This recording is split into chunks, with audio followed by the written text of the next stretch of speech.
All right, microphone check. How's the levels? The levels is good. The levels is good. Just pouring myself a little beverage.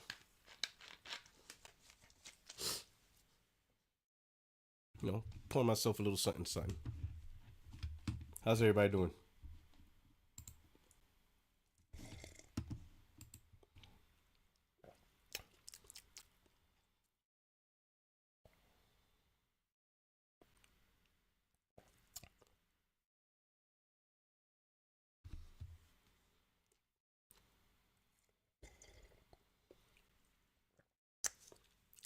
Sony is dead.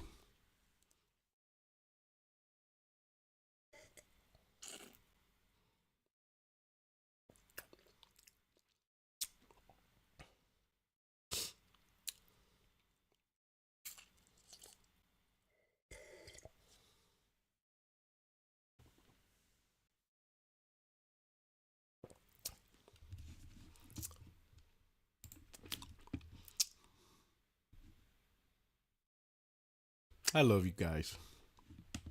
You know what? I have to do one more search on something. I gotta. You know what? I'm gonna ask you guys to do it because the collective is faster than me wasting your time for me to search for it. If you guys could hook me up, and this is not a test. I don't want you to think, oh, Puerto Rock's making people work. It's that you guys are here. We already got 68 viewers. The number's gonna go up, which I appreciate. Listen, I don't think you guys listen. It's not when I say I appreciate you guys. I'm not just saying it just to say it, right? I know some people say it because that's like the cool thing to do to get more subscribers and all that stuff, and things like that, right? So it's like a thing you say. No, I absolutely. Yo, listen. Let me tell you something. Let me tell you how genuine I bet is about appreciating everyone who, even the guys who talk trash, right? Think about it. I got human beings across the globe, across the United States, we're a majority, but got people in Canada, UK, Germany, right? And you guys decide. You could listen. Look, all the things you guys could be doing. You could be watching movies. You could have it sex. You could watch birds mate. You could go on a hike. You be in the gym. Like you can do so much. You could be playing games. You could be doing so much. Everything across the board, right? But right now, you guys are taking time out of your schedule, right? You know, and you'd be like, hey, hold on, let me check out Puerto Rock. Let's chill. Let's talk. Maybe ask him a question in chat. Hear what he has to say. And I don't think you realize how amazing that is for me. Like that is absolutely amazing. I know some people should be used to it, but I think every content creator should always look back and thinking, man, you have an audience and they are willing to listen to you when they could be listening to anybody else or just be doing like you have all the reasons in the world to ignore me, all the reasons in the world to completely ignore me. But you guys are here, and I'm hoping I do right by you guys at the end of the day, right? And we're gonna talk about that. You know, of course, there's some humor, there's some council war, right? There's some trash talking, right? But I think when I was serious about talking about the industry, I was more often right than wrong, which is the important. There's no way I could be 100% accurate. There's absolutely no way to be 100% accurate. But I will say this, whatever points I come across, right? I try to make sure I don't make any content that could end up screwing somebody over, where they can use my information and then they use my information as a decision to buy something and they end up getting screwed over with the wrong decision, and it was because one of my points I made, you know? Because the algorithms and the grifting is not, you know what I'm saying? I don't grift. People's gonna say, oh, bullshit, you grift. But listen, I don't grift with the thought of, can this information be used to screw somebody over? Can this information be used to somebody make a decision, and then ultimately, when they make that decision, I screw them over? You know? Things like Cole Eastwood lying about Redfall and saying that it's perfectly fine and playable. Then when the game comes out, then he starts discussing, oh, I didn't really play the console version. I only played the PC version. I'm not doing that shit. That's why I know for a fact I will never, ever be able to get any situation where a company be like, hey, Puerto Rico, we want you to play games. I'm going to tell them up front, are you sure you want me to preview this and then talk about it on my channel? Because I am telling you, I am not going to sugarcoat it. Granted, I won't be as vulgar, but if your game sucks, I'm gonna tell people this game sucks, and I'm gonna let people know. If you do some funny shit like, hey, play this version, I'm playing it on PC, I'm be like, all right, where's the PS5 Pro version? Well, you can't play that. Then I'm gonna tell people, I'll be like, hey, I only play the PC version. I don't know what's up with the console version. And it looks like they weren't interested in showing me. You see what I'm saying? I'm not gonna manipulate nothing. I'm not doing that. I'm not trying to earn yellow chairs. I cannot screw somebody else over for my own game. That's not what I do. Never. While I screw, even if it's a random person on the internet, I never live my life with it. Ever. I never live my life where I will take advantage of a situation where somebody gets screwed over, but ultimately I gain a lot. Nope, not doing it. Nope, that's not how I roll. Never did that. Never did that. If anything, and that's probably why I ended up love being a Marine, right? You know, because my first 4 years was all about getting my right. That's a long story. You know, I'll talk about it when I retire, whatever. But ultimately, I ended up re-enlisting to the Marines and making it a career. And the reason why I made it a career, because as you get promoted, you have the opportunity to help those junior to you, to help them get successful. You don't know how many Marines that work for me, right? I'll give you one example, all right? If you remember launch of the PS5, I told you it was a Marine that got the PS5 for me because I camped out all night and it was sold out, right? And the dude that called me, he's a captain. I think he's a major now, right? He's a major, right? He called me. Well, not even. He texted me. He's like, hey, did you get a PS5? And I told him that morning. I told him, nah, man, you know, I camped out all night and it was sold out. It was done by the time, you know, the line went through. And he said, I got two. One of them is yours. Come pick it up. So he didn't bother to camp out because he knew it was going to be late, whatever. But where he was at on the base, he lived more on the northern base, like far north, like Carajo Viejo. If you're Spanish, that's like, you're in the woods. But it's where all the officers live. It's where a lot of officers live, right? So the community's nice. They have a really nice community, but it's way off the screen, right? He woke up that morning just to go to the local mini mart, the local Marine Corps mini mart, right? Just to pick up some eggs and bacon to cook breakfast for his family. And he saw 2 PlayStation 5s on the counter. And he asked the lady, are those for sale? And then he goes, yeah. Does anybody have them reserved or whatever? And then he goes, no, nobody reserves. And he's like, can I buy both? And she's like, yeah. He bought both. Right there. And the first person he thought about was me. Because he knew I was a big PlayStation fan, whatever. And when I told him, nah, I didn't get it. I froze my ass off. He says, I got you. Drive up here. I drove up there, gave him his $500, and that's how I got my PS5. Now, the story about him, he is a captain. You know, he ended up being a communications officer. I think he's a major now, right? He worked for me. He was a sergeant, right? And at the time I was a mass sergeant, right? And we were with 6 Marines together, right? 6 Marine Regiment. And he, you know, his original field is communication electronics maintenance. So he was a tech, just like me. We're both techs, right? He was going to get out. He had a kid, he had a wife, 2 kids, and he's thinking he's getting out. And in my mind, like, no, this guy can't get out, bro. He is a good leader. This motherfucker is going to shine in the Marine Corps. I need more leaders like him. He needs to stay. I have to convince this guy to stay, right? So I talked to him. I'd be like, hey, so far, what you know about a career in the Marine Corps? What do you know about this? Do you know this? Do you know these opportunities? He didn't know almost 90% of the stuff I was telling him about the officer program, the retirement benefits, you know, medical and stuff like that. He was still young and whatever. And I told him all the things he's get, whatever, the potential money, the growth in money, you know, you could be an officer. And I showed him the path of an officer, how well that career is. And I opened his eyes beyond just, you know, wake up in the morning, PT, and you get a check. So once he saw the opportunity of how he can really make a great career in the military, he decided to go the officer route, and he became a communications officer. And now he's a major, having a great career. He's a rock star, right? And he treats his Marines with the same way I treated him. Good one for the Marine Corps, right? It was that is the reason why I stood in the Marines. Because you don't know how many Marines that I know are absolutely brilliant rock stars. They're going to make great leaders in the Marine Corps, and they want to get out, right? And I'm like, come on, got to do my part, and I got to help them, right? And there were even Marines that weren't so great, right? And I helped them and be like, hey, this is how you can be better. You like, let me put it this way. Everybody joins the military. The number one common thing that most people join the military isn't because of service to their country. It's because innately you feel you can be better. You just don't know how. So you hope the military will bring out your best. And it does. Military makes you go through a lot of bullshit. Right? And you got to get good. It's like as the saying goes, get good if you want to make the top. Because if you're weak and you don't have the brain, you don't have the heart, and you don't have the spirit, you're going to fail. And you're going to look like trash. So for a lot of people, their ability to be better, the military brings it out with them. They put us through stress. It's just a lot, right? And only the strong will break out of it, right? So I see these Marines, these sergeants, corporals, ready to get out. I'm like, whoa, what do you know about a career in the Marine Corps? Because right now you only know about the 4 years. What do you know beyond the 4 years? And most of them don't know. They only know what they know. So I sit down with them. I tell them different career paths. I tell them the opportunity to go to college.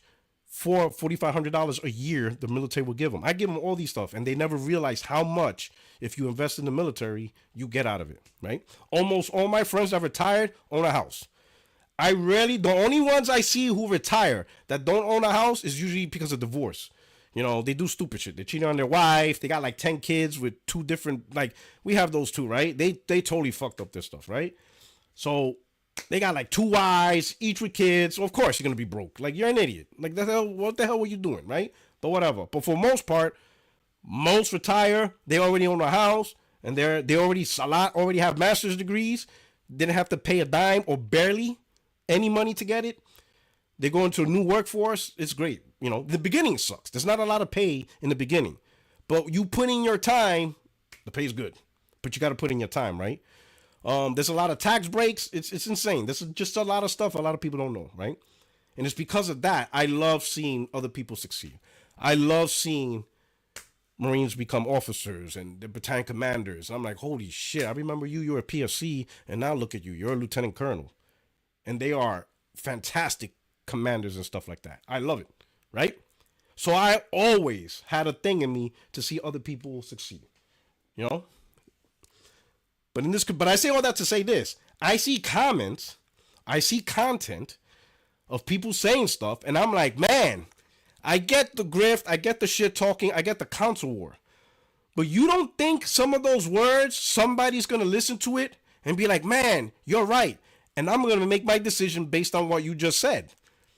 Y'all don't think that you got to be careful what you say, because you're influencers, right? We're all influencers, some bigger than others, but you're still going to influence somebody. And somebody might listen to you and be like, yep, this guy knows what he's talking about, therefore I'm going to do this. And then fast forward a year and a half later, it did not happen at all. And now that person's like, fuck, I made the decision based on this and it was completely wrong. But it is what it is, right? I guess. I don't know. But we're not all perfect. But goddamn, we can't be all wrong either. You understand what I'm saying? 80-20. 80% right, 20% wrong. When you're 20% right and 80% wrong, you really gotta ask yourself, what are you doing, right? You gotta really ask yourself, okay, what's going on here, right? But hey, welcome to the live. It's your only friend, these YouTube streets, Puerto77, right? If you don't mind sharing this out, we already got over 200 viewers. Wow, that's quick. 55 likes, okay? We're going to talk about a few things, okay? And I also want to interact with the chat, so this is the opportunity, all right? But just to let you know, Sony is dead, so that's it. So wrap it up. It's over. Because I was told Sony is dead. It's a wrap. It's over, you know?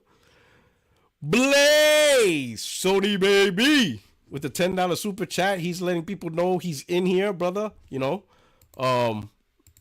My brother, bro. Hey, I know tonight, right? I'm going to see if I can show up tonight, so you know it. Just send me the link, bro. Just put it in my inbox. Don't even put it in the inbox, bro, okay? Just put it in the inbox. Don't, you know, I know, because I know you're busy. You have 50,000 screens. You may not be looking at your phone. When you start your shit, just drop it in, all right? And I'm going to hop on, bro. You know what I'm saying? I'm not doing anything tonight, so it'll be a good time tonight, all right, my brother? Just drop that link. You know, in fact, just always drop the link, all right? I promise you, if I can show up, I will show up, you know? Anytime I get to rock out, you know, with the mafia boss of Boston, you know, I'm trying to get in good, you know? You know? I mean, I can't be a made man because you have to be pure Italian. I'm Puerto Rican. That's not how they roll in Sicily. But, you know, He could take care of me. Blaze could take care of me. He could make sure no one fucks with me in Boston, right? He could be like, hey, I know he's a Puerto Rican and stuff, but you leave him alone. And they'd be like, all right, Godfather. That's right. That's it. You know, I can't be a made man. I'm tainted. I got no Italian in me, so I can't go that chain. But I can be safe when I walk through a neighborhood. When I go through those nice little Italian pizzerias, you know, they'd be like, hey, that's Blaze's boys. Give that man a pizza on the house. And you know, I sit down, they just serve me pizza on the house. I'd be like, hey, how much it cost? They'd be like, no. We know who you are around. We know who you're around. Right, Blaze? They'd look at me like, we know who you are around. You're good here. You're welcome. Your family. I'd be like, oh, man. That's what I'm talking about. You know what I'm saying? I walk in my Yankee jersey in a Boston, Red Sox game. Nobody curses me out. They'd be like, hold on. That's Blaze's boy. He good. He's wearing a Yankee jersey, but he good. Leave him alone. Ain't nobody gonna throw ketchup at me. That's not happening. Sony, baby. Glad you're here, my brother. Thank you here. I'm glad everybody's here and stuff like that. All right. So where can I start? I want to start with this. Let's start with this. To the chat. How many times over the last maybe 2 months, 3 months, I don't know when this started, but a new narrative Xbox fanboys are doing, saying Xbox first-party games are selling better than Sony's own first-party games on PlayStation. Hit a number one if you've seen that narrative on social media, where Xbox guys saying PlayStation gamers buy more Microsoft first-party games than they buy their own Sony first-party games. Because I'm seeing that a lot. Everybody's seeing that. We're all seeing that. Okay. We're all seeing that, right? Of course, they're doing that to damage control. But luckily, we got data. I love data. Do you guys like data? You like information? You guys like facts? I like facts. Facts is beautiful. Because facts speaks for themselves. I love facts. Facts is a good thing. Facts is a great thing. So let me show you something. Right here. Let me put this right here.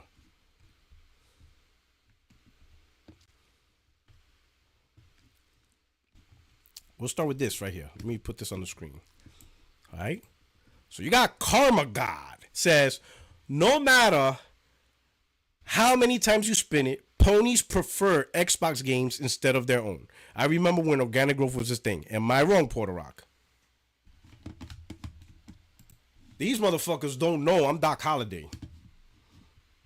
In fact, listen. Hold on. You know, I gotta set up some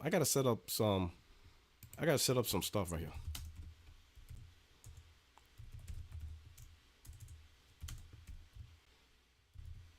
I gotta set up some stuff, right? Cause I gotta do some clips, man. Because there's just things that I love. I'm just sober up. Come on, boys. Wretched slugs.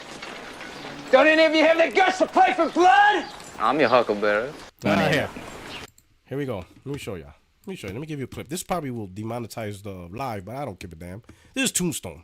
If you ain't seen Tombstone, fuck, you gotta watch. Even if you're not in America. It's a great movie. But look at this scene.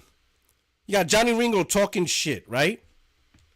Let's start right here. Johnny Ringo talking shit. It's you, Ringo. There's no money in it. Sober up. Come on, boys. Wretched slugs. That's me right there. I'm that dude. I'm that dude right there. I'm the dude that got up. I'm like, what's going on here? That's me. So pay attention to him. Don't any of you have the guts to play for blood? I'm your huckleberry. That's just my game.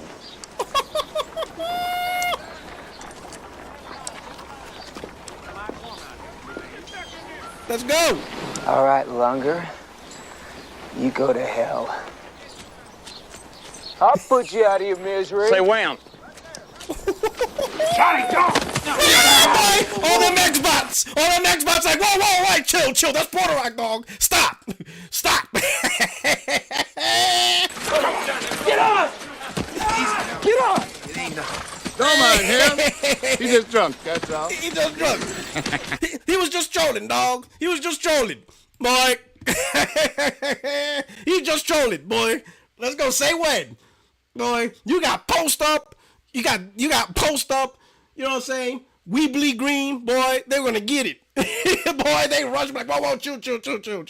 We're gonna troll another day. Let's keep it on YouTube. Boy, listen, I'll be your Huckleberry. Y'all want to go at me, I'll be your Huckleberry any day of the week. Like I said, anybody could get it in the debate, whatever. You can even bring up the topics yourself. Oh, man. But going back to Karma God, he said, no matter how many times you spin it, ponies prefer Xbox games instead of their own. I remember when organic growth was a thing. Am I wrong, Puerto Rock? And I said, yes, you are wrong. These are the top-selling games on PlayStation for all of 2024. The only games in there by MS is COD, and COD was always a top seller on PlayStation since 2007. So that game's always been a top seller. Long before Microsoft acquired them, COD was always one of the top games played on PlayStation. Long before MS bought out ABK. But where are the actual MS first-party games like Sea of Thieves? How come it's not there?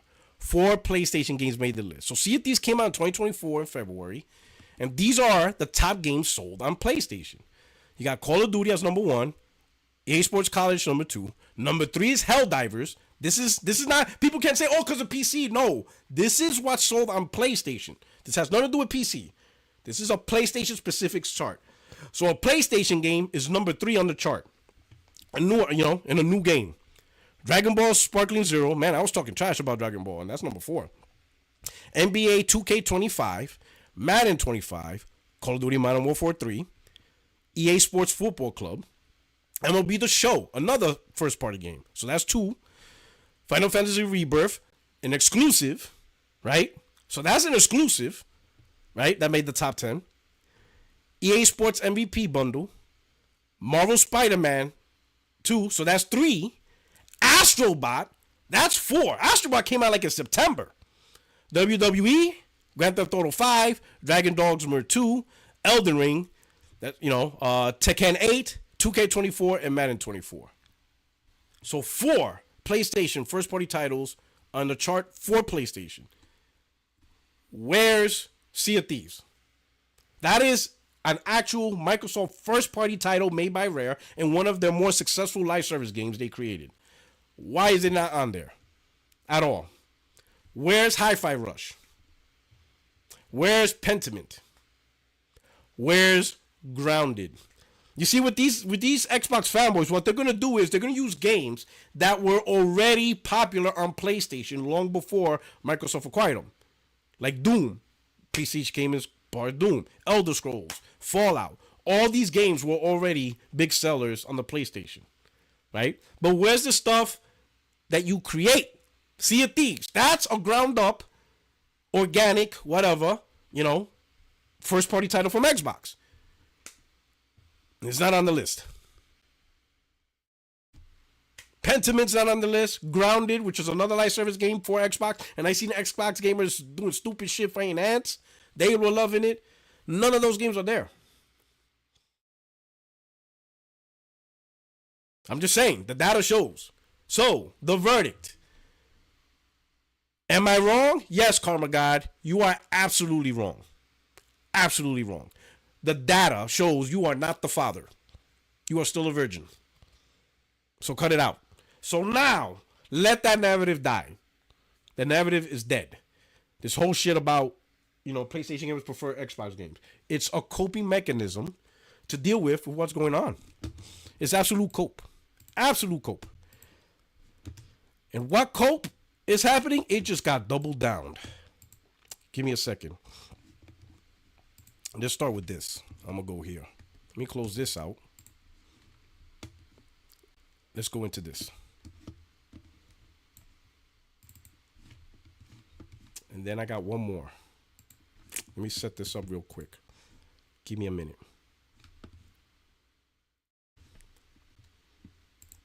Give me a minute. Oh, that shit is fire. Shout out to SPRXS. That shit is fire. Give me a second. Let me show you something.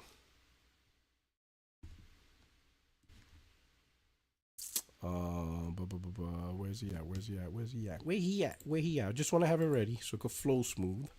Oh, damn it. I forgot. Y'all probably wondering, Puerto Rock, you forgot you were asking us for something.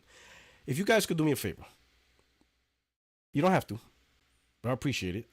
I need you guys to link me. If you can send it to my DM. Remember the Crossfire podcast I was on with D-Batch? It was literally the week of Only 4. I need that podcast.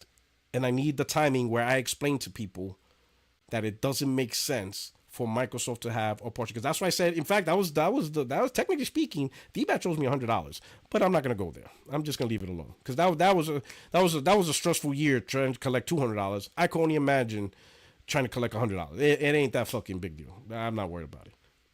But technically speaking, we had a $100 bet. That was whole slate. But I don't care about that. What I care about is my statement showing that it did not make sense that Microsoft will provide partial games exclusives, but keep a partial list of exclusives to try to sell console. That logic don't make sense. You either keep it all exclusive or none of it. A partial list of exclusives is not going to sell more consoles as compared to the full slate of exclusives, right? If y'all can do that, I would appreciate it. But that's fine if you can't, right? But it happened around November of 2023. No. It was February. February 20. Whenever Phil announced the Core 4. When they announced the Core 4, so that was 2024, January, when he had that, and he says, there's only 4 games. And there was, we did a Crossfire, and I was on there with D-Batch. D-Batch was arguing with me about Microsoft's going to keep 10 Polish exclusives, and I'm like, whole slate. And I explained, right? If you can hit me up, let me know if you send a DM, but it's all right. All right, but let me get one more thing. Let me see. Let me see if I got bookmarks on this. Where's he at? Did I do it? Where he at? Oh, this is good. I gotta keep this one. This one's a good one. This is a real good one. All right, I'm gonna hold on to that one. Oh man, there's so much. Listen, the receipts is crazy, dog. This is a gold mine, like, bruh. Let me see. James. Let's see. Where's it at? Where's that video?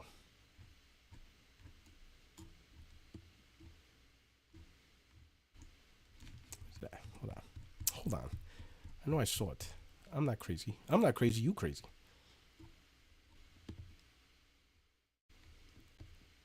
Okay, here we go. Shout out to... Here we go. Boom. This is a good one right here. Oh, yeah. This is a good one. Oh, yeah. Okay. All right. We're good. We're live. Craig, the tech guy. Thou cheeks shall not be safe from the thunder. Oh, man. Craig, man, why are we doing it? Always, bro. Always. This guy, bro. Always.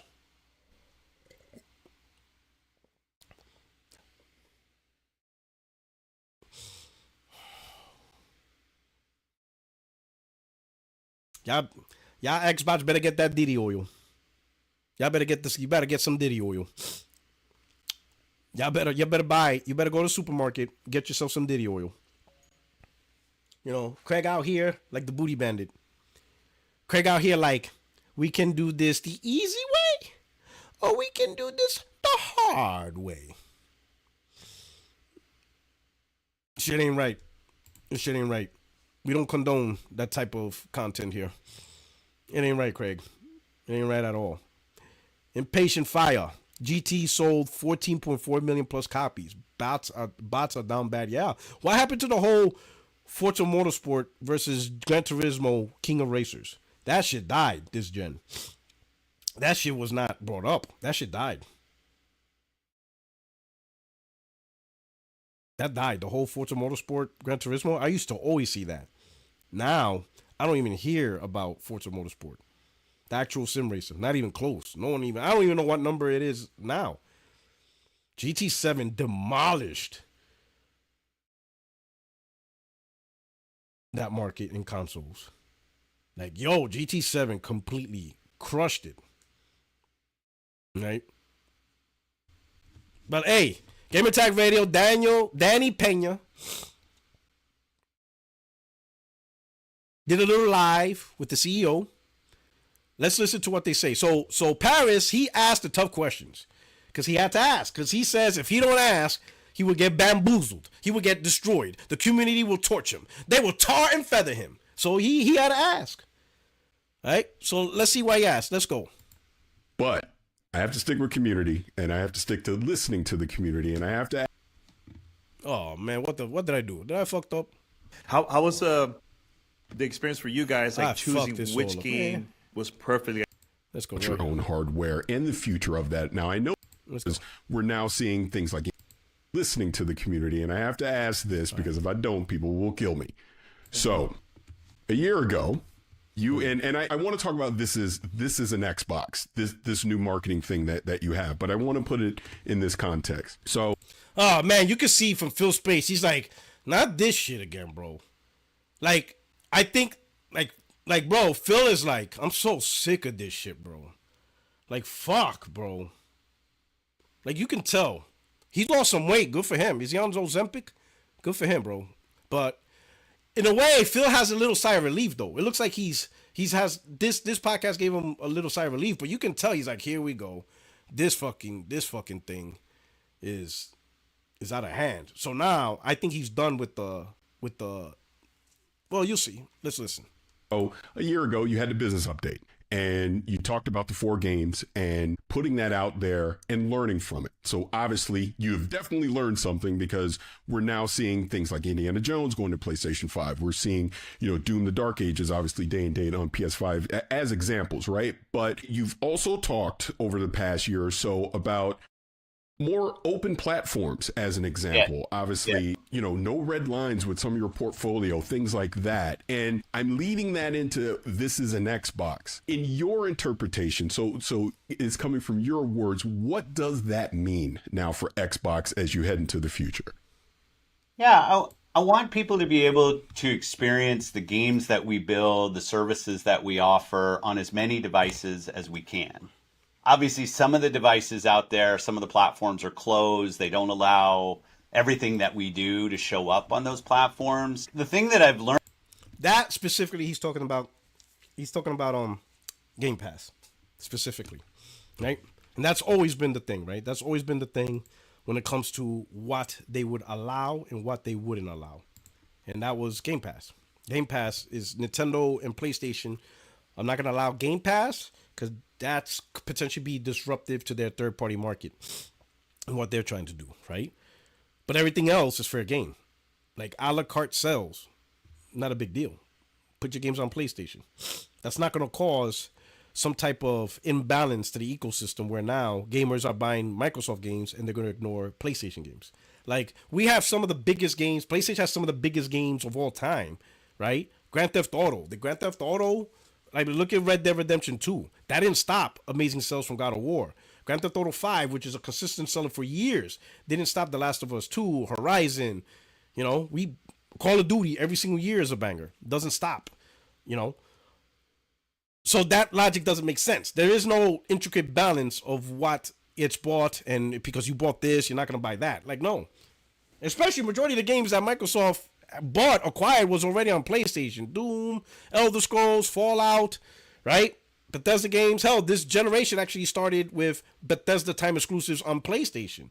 With the Tokyo game, Deathloop. Those were time exclusives over Xbox. And that didn't interrupt the other games. So it's a silly logic to think that would happen. But the main thing is Game Pass. And that just shows you he would love to have Game Pass on PlayStation and Nintendo. Absolutely would love it.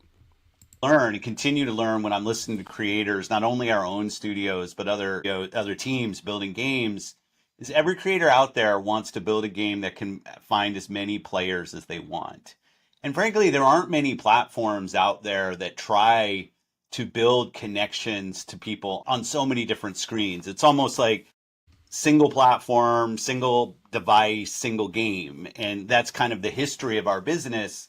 And we're really taking an approach of we want people to be able to play Xbox on many different screens. Now, not every experience will be the same. We obviously love the native experience we have on our own platform and our own hardware.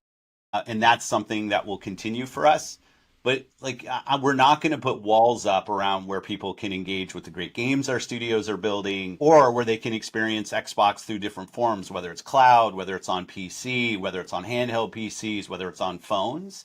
I want everybody to be able to play on Xbox. And it does mean more of our games shipping on more platforms, not just PlayStation. We love the work that we do with Nintendo. We love what we do with Valve on Steam.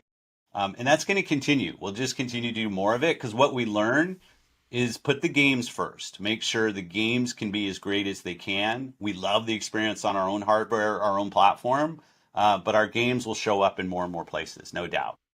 If I can follow up really quick before we go to you, Danny. So along those lines, because again, one of the concerns that I hear in the community is about your own. All right. So let me go to this, and then we'll go back to his next question. So shout out to Destin and Gary. He also had his own little tidbit, little talk with Phil. And this is going to be the eye opener. Indiana Jones has an exclusivity window. To be fair, can you solidify that Starfield's staying put for the time being? No.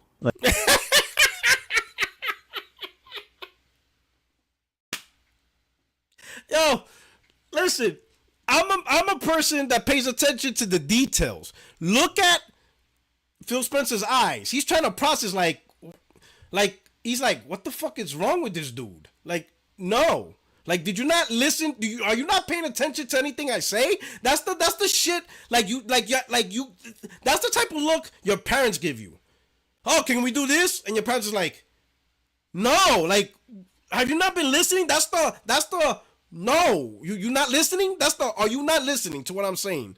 You know, like just look at the body. Just look at Phil's mannerism. Indiana Jones has an exclusivity window. To be fair, can you solidify that Starfield's staying put for the time being? And now you notice Phil Spencer put his eyes to the right. Now, there's one thing I learned, right? So you got your hemisphere in your brain. You can look this up, right? When a person's talking to you and they answer your question and they look to the right, that's like a natural reaction. Like, you ever had a question asked for you and you move your eyeballs like as if you're trying to put your eyeballs into your brain to pull something. If you look to the right, you're trying to access factual information and be like, whatever. If you look to the left, that's your creative side. You're trying to make up some bullshit. Like, so when a person like talks to you and they're like, and it's their left arm, prepare for them to make up some shit. They're trying to create some shit for this question. He went and he's like, look at this. Look, let's Indiana this. Jones has Look an at him. exclusivity window. To be fair, can you solidify that Starfield's staying put for the time being? He's like, what the fuck? Huh? No. You see him? He looked in the right to access that information, and then he went, like, what the, like, he's like, I know I'm not crazy. That's Phil. Phil went, you know, look at this shit. I'm not making this up. Look at the details of his mannerism. Indiana Jones has an exclusivity window. Look at him. To be fair, can you solidify that Starfield's staying put for the time being? Let me think about this. What the fuck? No. What the fuck? Like, No. I'm not, there's no, Like, no. And he's not, normally the old Phil would have been like, well, you know, we're trying to see, and this, nah, he's done with that. That motherfucker said, no, not safe. Indiana Done. Jones has an exclusivity window. To be fair, can you solidify that Starfield's staying put for the time being? no. Like, I'm not, there's no specific game that this kind of goes back to my red line answer. Mm-hmm. Like, there's no reason for me to put a ring fence around any game and say this game will not go to a place that it would find players where it would. And that's the reason why I would love my the Crossfire podcast, because that's where I first made the statement. It was on that Crossfire podcast. You know, I was telling everybody, oh shit, I think let's see, did you oh shit, shout out to SPR. Let me see. Let me look for it. Hold on. Was that announced? Was that announced today? Was that announced today? That wasn't announced. Hold the line. It was specifically told. No, ain't coming. My brother, don't do this. All right, here we go. Listen, let's see if this is the correct clip. This is with D-Batch and them. All right, everybody listen. Official podcast reaction. Future of okay. So this is okay. Let's see. You said 36. What was the timestamp? Shout out to SPR. If you follow him on Twitter, bro. Good dude, bro. All right, let's see. You said it was around 36-minute mark. Let's see. Let's go. Pre-rehearsed podcast, and you mentioned those specific games, but here you are giving yourself an out later. So I think from here on out, we can just assume that all of these games are eventually coming to PlayStation, Nintendo. Whether it's listen, can you tell me it's not? Yes, I can. Phil, based on what Phil said. Definitely, he said all of them are not coming. I can't rule out which ones are coming, but for sure all of them are not coming. Come on, there's common sense tells you that much. He said the same thing with PC in 2016. Yeah, exactly. Listen, people gotta stop, man. I can't take it no more. Listen. Yeah. Okay. You know what? When all of those I can't take it no more. I'll be your Huckleberry. Get out of here. I'm done. It's time for me to be the Huckleberry. Doc Holliday. Coming in, bro. I'm coming in like Doc Holliday. I'm like, nah. We're gonna sling. Let's go. All of the hold on. Right here. The day that all of their exclusives come, I'll give you $100 in cash, Puerto Rock. No. We're not doing that again because you're gonna give me Game Pass code. He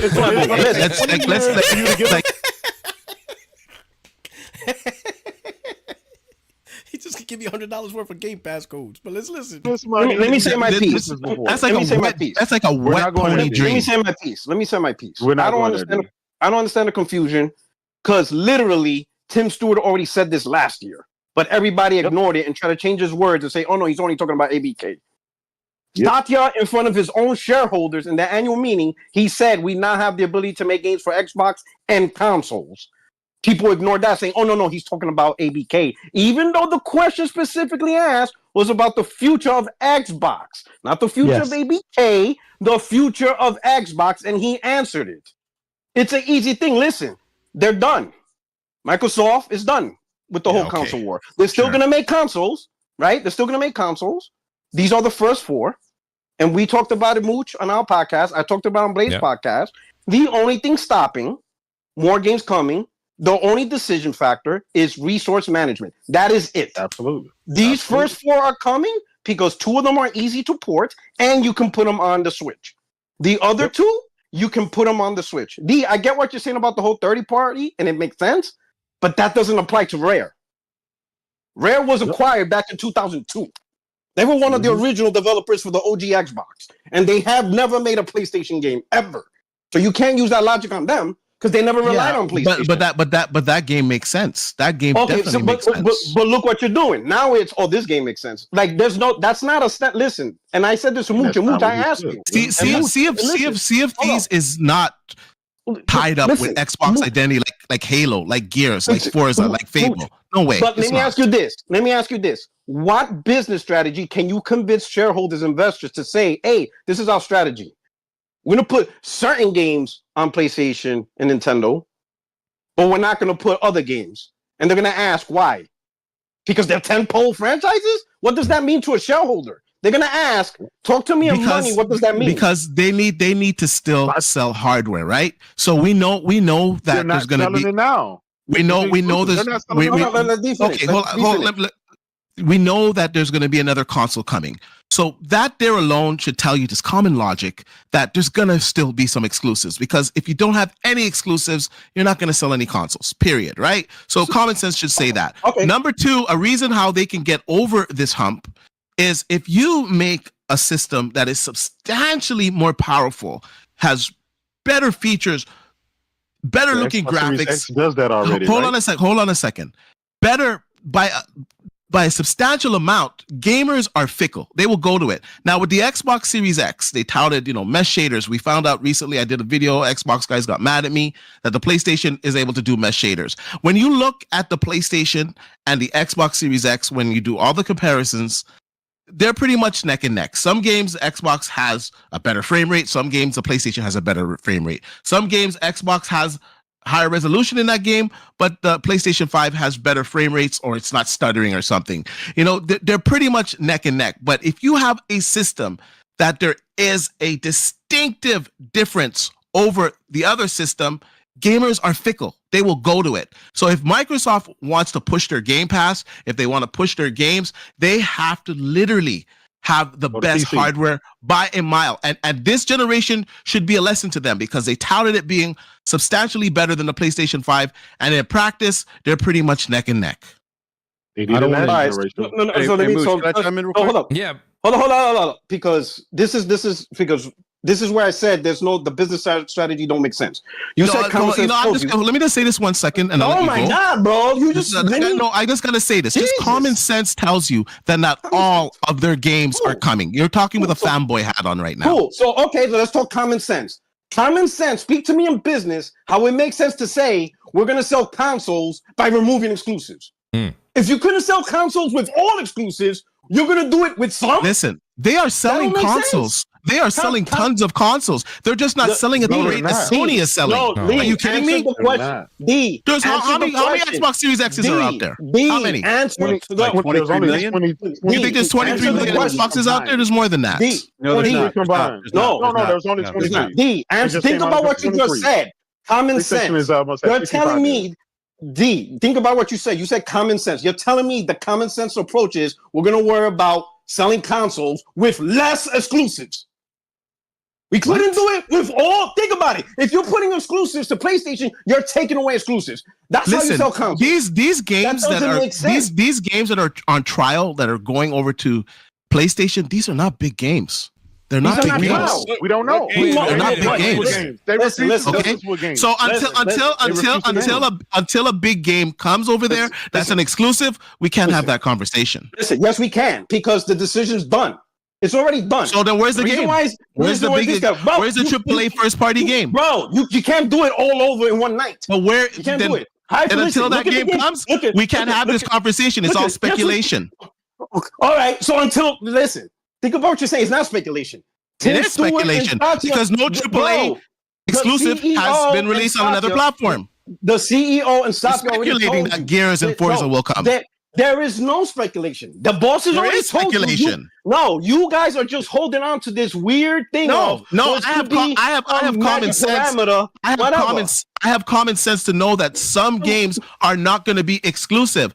To sit there and have to think all of their games are going to go is come on. Hold on. Listen, do you think Starfield will eventually go? I think Starfield might. I think Starfield might. Yes, I think it might. Listen, you are doing something that not even Phil is doing.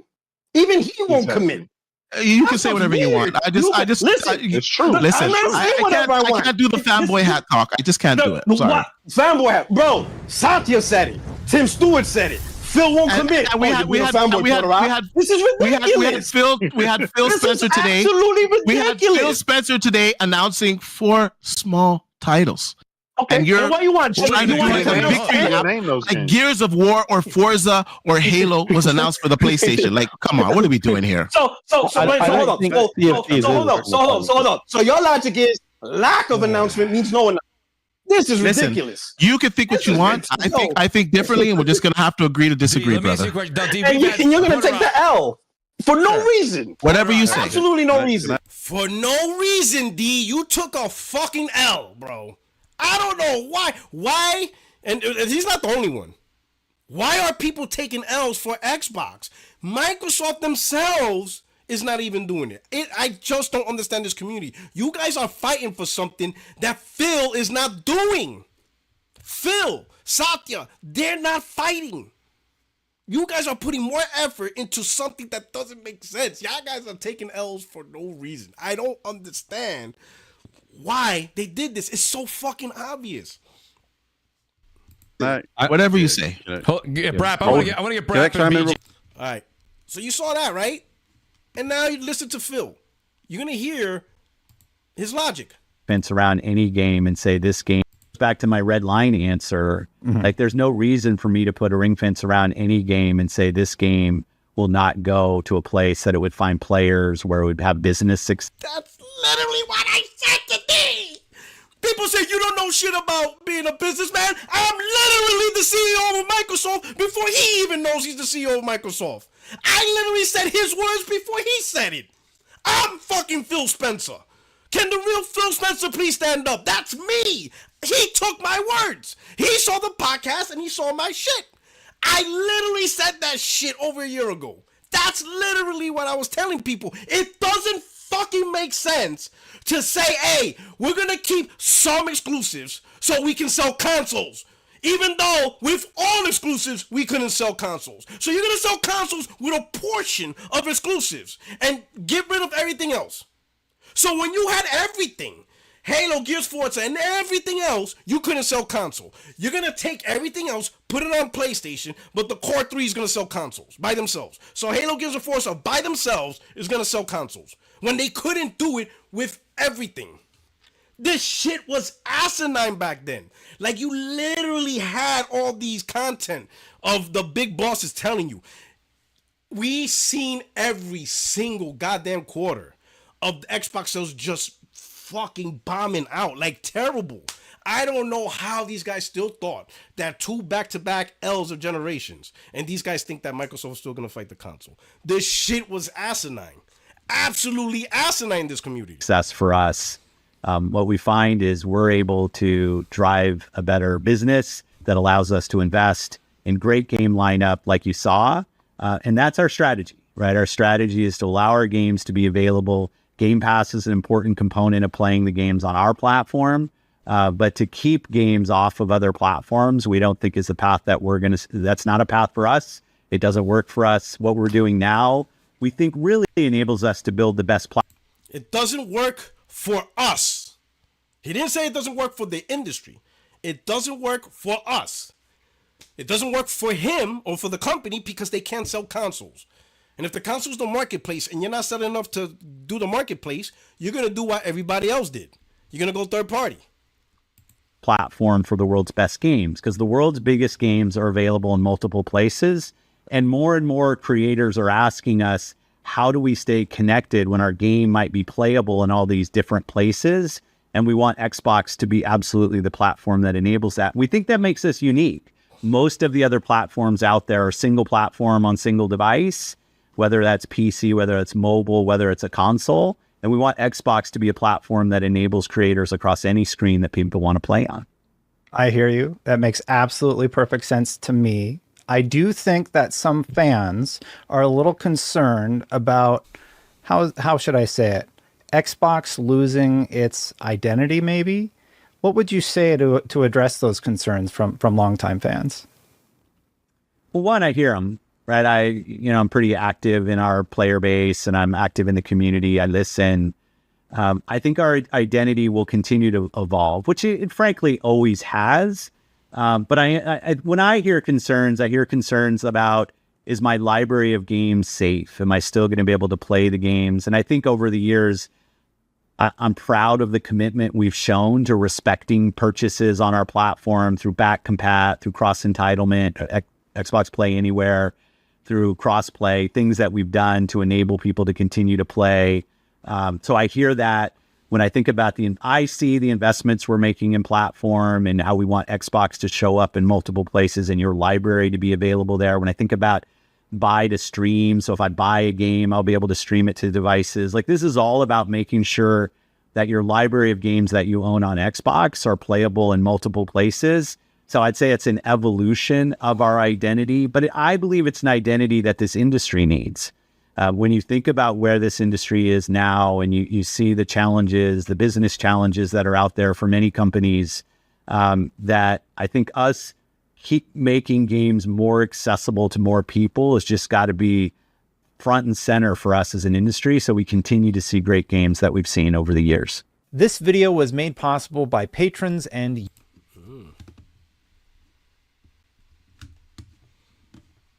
Let's see. Shout out to SNK. Que lo que, manín? My brother, PR77. What up, Bordy? What's going on? Y que lo que? What's up, hermano? Thank you for coming through.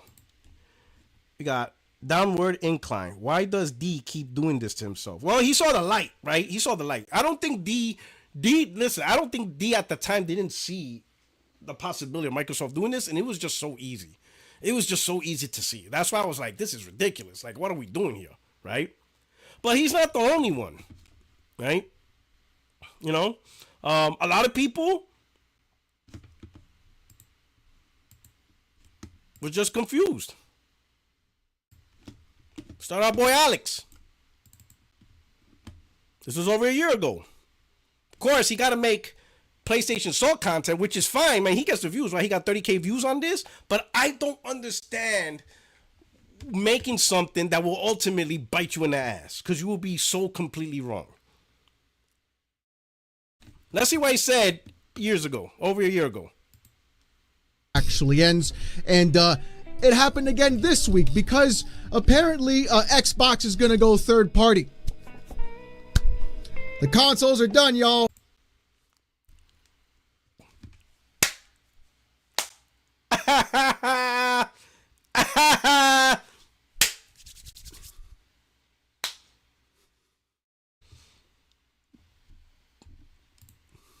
It's over. Pack it up.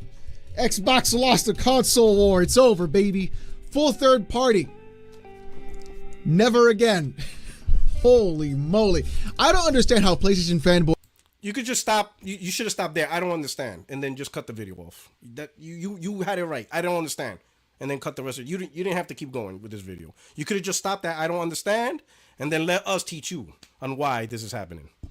Boys constantly say the dumbest things every single time. And it's almost like they don't even realize that their own platform that they love and crave so much is also a third-party publisher. But we're not gonna... What's funny is why do PC guys do that, right? Because like you see that a lot. Oh, but Sony's putting games on PC, and I asked the question, okay, so how does that make the Xbox gamer who bought Xbox Series X, how does that help them? How does anything PC help their reality? You see what I'm saying? How? Give me, yes. Sony puts their games day and day for live service, eventually on PC for tempos. And so explain to me how that makes the Xbox console gamer, like what do they get out of that? Can somebody explain to me? How does something going on Steam makes it better for the Xbox console gamer, right? What these guys don't realize is they pushed out this content acting like PlayStation gamers don't know what the hell they're talking about. Like, I don't know what they're talking about. So when they see this, they're thinking, oh, these ponies, they don't know shit. Xbox is going to keep its exclusives. They're going to keep their big games. It's not going to PlayStation. And because I like ABK, Bethesda, and all this stuff, I'm going to buy an Xbox. Because they might prefer Bethesda and ABK games and all these other studio games over Sony's first party. So in the battle of exclusive for exclusives, some said, nah, I prefer Sony's first-party bangers. I prefer the deals Sony makes. I'm getting me a PlayStation. I don't like Bethesda games anyway. And you saw that. You saw a lot of people says, Bethesda's not that big of a deal for me. If it's there, it's there. But if it's not, that's not a decision point. They bought a PlayStation. On the flip side, you have Xbox gamers that said, no, I like Bethesda, Fallout, Elder Scrolls. There's no way I'm going to miss out on those titles. I'm going to get me an Xbox. Why? Because of him and other content creators. They fought against us. Because we're Sony ponies that don't know what the fuck we're talking about. We have no idea what's going on. They got it all figured out. And his fans is like, man, Alex, you're a smart man. You slapping thighs and playing Fruita games. You know what the fuck you're talking about. And now here we are in 2025. They're all pissed off. Because they're stuck. They're not going to get Wolverine. They're not going to get Intergalactic. Sony's going to continue to keep games off. Phantom Blade Zero, Alonso on the side. While the Bethesda games and ABK games and even Microsoft's own Tempo titles, that Halo, Here's and Forza, that's going to PlayStation. So now they're in this box and they're like, fuck. If I would have chose PlayStation, I would have gotten the games anyway, along with the exclusives PlayStation does. And PC doesn't help with that reality. A person who bought an Xbox Series X and says, I chose an Xbox Series X and now all the games I bought it for are going to PlayStation, but the PlayStation games is not coming to me. And here comes Alex. Don't worry, brother. I get to play the games on PC. That should make you feel better. That dude's like, get the fuck out of here. What the fuck that got to do with me? It's on Steam. And The fuck that got to do with my console? The fuck is wrong with you? Fuck you and your PC. I'm talking about my console. But it's PC. That's going to save you. You can own the ponies because I get to play on PC. That doesn't mean shit to the Xbox console gamer. Doesn't mean shit at all. Right now, the Xbox console is for one thing and one thing only, Game Pass. That's it. Power, performance, best place to play. None of that shit means anything. If you're into Game Pass, you get an Xbox console. That's it. That's all you got. But if you're in there so you can have a wide library of games, that's not the place. You're going to be missing some shit. It is what it is. Get into that right now. No. No. Look, the thing is this. There was an interview with the CFO of Xbox. Now this one, we're bringing it back to the past. Remember when I did the CFO interview? And I told you, and here's the funny part, I actually showed the summit. Many of you who saw it, I did the summit live. Like we actually heard Tim Stewart talk. I did it live. I didn't do no bullshit paragraphs, cut out, copy, whatever. We listened to it together. And by listening it together, the conclusion was clear. They're going third party. They're putting all their games. That's the business for them. The business is not for console market share. I did that. He's going to do the typical bullshit. Be lazy, just get some clips, and just reinterpret other people's stuff, and he's going to get it all fucked up. And some things were said, and everybody is clinging on to one specific paragraph, which is honestly exactly what you expect off of Twitter. Instead of reading the entire actual answer that... Or how about, instead of reading, actually watch the summit, that actual event. How about that? And nobody could say anything because I posted the link to the summit so that way everybody could watch it. I don't know. So instead of reading, why don't you just sit and listen to what Tim Stewart had to say? That the CFO gave during that actual conference, and then realizing he was actually talking about Activision Blizzard games, which are now first party, which would mean that they would be on other platforms. But let's see what he said, shall we? Tim Stewart responds to a question about margins, saying, but for us, when we think about the business at gaming as it relates to Microsoft with Activision, operating leverage and margin expansion is definitely... Now, the reason why I'm showing this, I want you to put yourself in the seat of a gamer wondering what's going on, what's happening, so they can make a decision. Do I go buy a PlayStation? Do I buy an Xbox? Is Xbox games on a PlayStation? Because if that's the case, I'll go buy a PlayStation. Like, what's going on? Picture you're that consumer watching this channel, and in the end, what are you gonna get out of what Alex is doing? Definitely a piece of that puzzle. We think about acquisition amortization separately, so you worked out in your models. But at the highest level, you go from what was a lower margin third-party entity that we sold on our store to a high margin first-party business. He's basically talking about instead of just earning 30% off of those game sales and microtransactions, they're now earning 70% off of game sales with Call of Duty, with Diablo, with Overwatch, with etc. Those not even close. Games that are already on those multiple platforms, earning them a higher margin of revenue for every time a transaction is actually done. But let's continue. Tim continues, so that's kind of what... And that's not correct at all. That's not correct at all. The guy wasn't talking specifically on... the thing is, the whole conversation, just to recap, he was using ABK as examples, as a template. That's the thing that people miss from the conversation. If you would watch the summit, he's using these games as an example, as a template of what's to come for everything else. Because if these games could do it, then why can't these games? So the business forward is to replicate what they're already seeing. And that's what the point people miss. Because you didn't watch the goddamn summit. I'm sorry if I yelled in your ear. When you think about the Xbox component of Call of Duties. Call of Duty, you go from, again, that low margin business to high margin business. Then what you do is you also expand and say, we're now driving high margin sales on PlayStation, on Nintendo. Here we go. Third party confirmed, y'all. Yes, Alex. That statement, see, that's the thing about Alex. When he read that, he should have been like, all right, hold on. Let me think this through. But PlayStation Salt was too important for him. He couldn't see, like, hold on. Am I reading this right? Nope, he couldn't see it because the salt was more important. It's over, baby. Pack it up. That's it. He talked about the other competitors. Oh, geez. Yeah, look at you. Look at you now, my boy. Listen, man, you're a PC gamer. You left console a long time ago, my brother.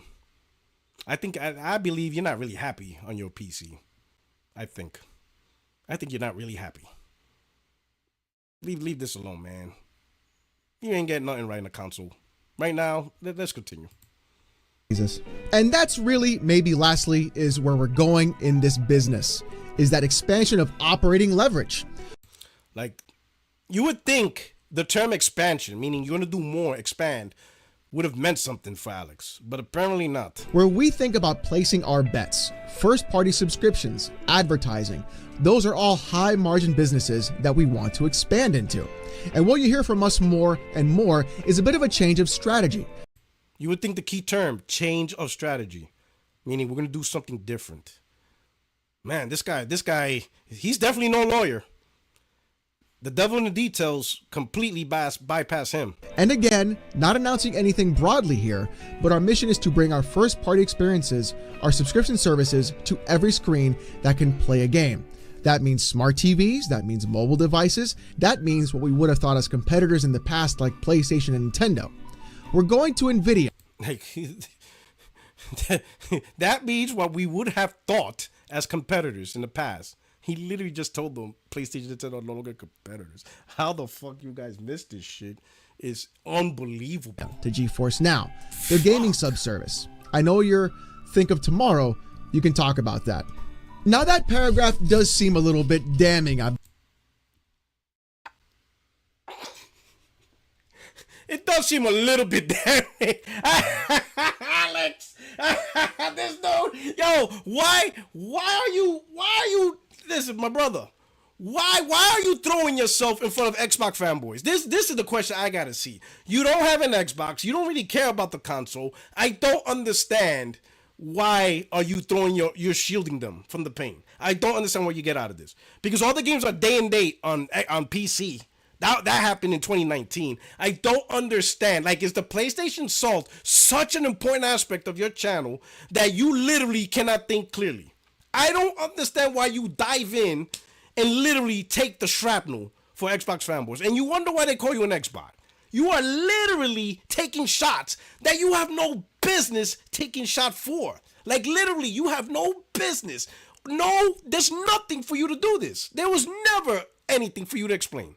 Nothing. You could have just been like, you know, I'm going to leave this alone. I'm going to let it play out. But no, you just dive right in, boy. You know, I'm going after gas. I got the flying dragon punch ready to clip gas, and you jumped in with that bearded face, and I knock you out. And I'm like, what the fuck? And I'm looking at gas, and gas is like, I'm like, what the fuck? Alex, why are you here? What this is like WWE, and somebody just runs into the ring, and they get fucked up. This shit is insane how he always shields these Xbox fanboys for no reason. I'm probably guessing right now you're thinking, Ahash accused, Alex! You've been exposed! They want to go third party! Oh, wait, ladies and gentlemen, let's... Oh, my God. This is ridiculous, you know? And here's a good one. Shout out to Tim Dog. And I found this one. This one is awesome. This is Tim Dog, early of 2024. Look at this tweet in the background. Tim Dog, shout out to Tim Dog, because Tim Dog saw this coming too.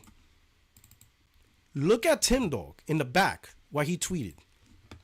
My PS5 is an Xbox. PC is an Xbox. Nintendo is an Xbox. Tim Dog knew they were going to start doing that. This was, oh, look at the date. February 16, 2024. This was last year.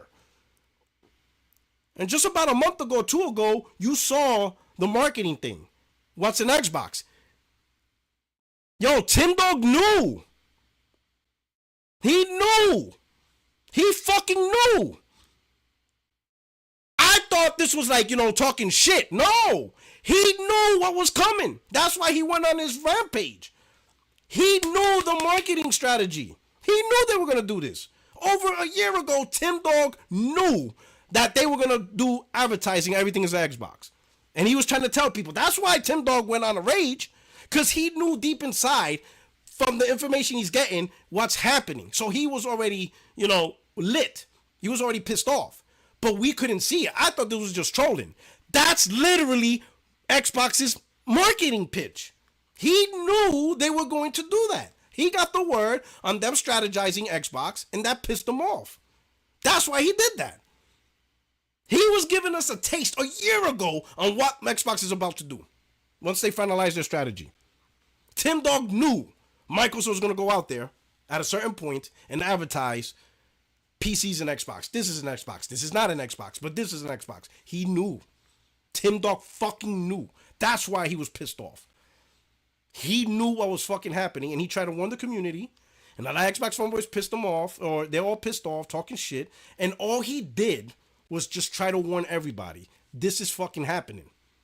He knew. Fucking shout out to Tim Dog. Shout out to Tim Dog looking out for everybody. But everybody, like Alex, just shit on him. Let's hear Alex. Tim Dog, you gotta absolutely love it. The fact that when I tweeted out to everybody, put a wellness check on everybody else who was freaking out about this entire thing, you had to come around and say something like, aren't you the same guy who does a podcast naked? I don't do a podcast naked, you fucking moron. I do a live stream, and my chat decides to pay me to be a male stripper. And that's what I am, a whore. Although the thing is, I admit to that, unlike...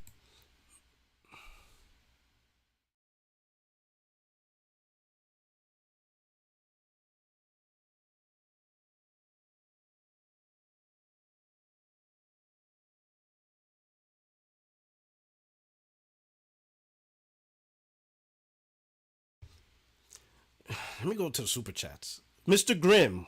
Alex knows if he only talks about PC, his channel would be dead. So he has to keep up with the charades. Oh, man. Shout out to Mr. Grimm. Jimmy Harrison with the super chat. Big shout out to P-Rock. You speaking facts, bro.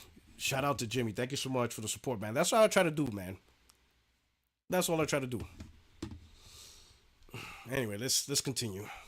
Like you, who has to whore yourself out for Xbox on a daily basis, making a 7.5 hour plus space about other people getting to play video games that you thought would actually destroy your branding. You had Jeff Keighley inside of your own actual space telling you, hey, it's not that big of a deal, my boy. You can relax a little bit. But yet here you are melting down over and over again, not realizing that they've always said this in the first place.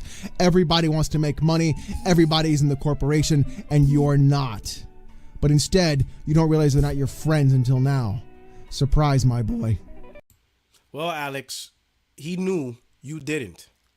So while you're getting butt naked for $2 super chats, all he was doing was giving the community a heads up warning. Because make no mistake, we were told this. Here, let me show you this. And this is why I want to get this in the chamber, Alex. This is fucking why everybody's freaking out.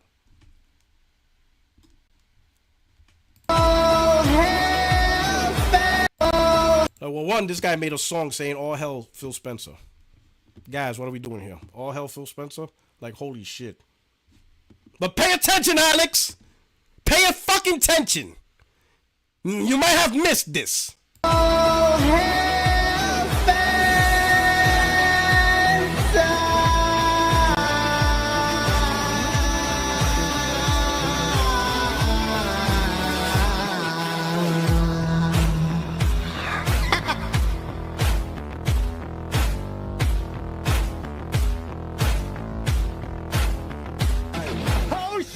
It's over!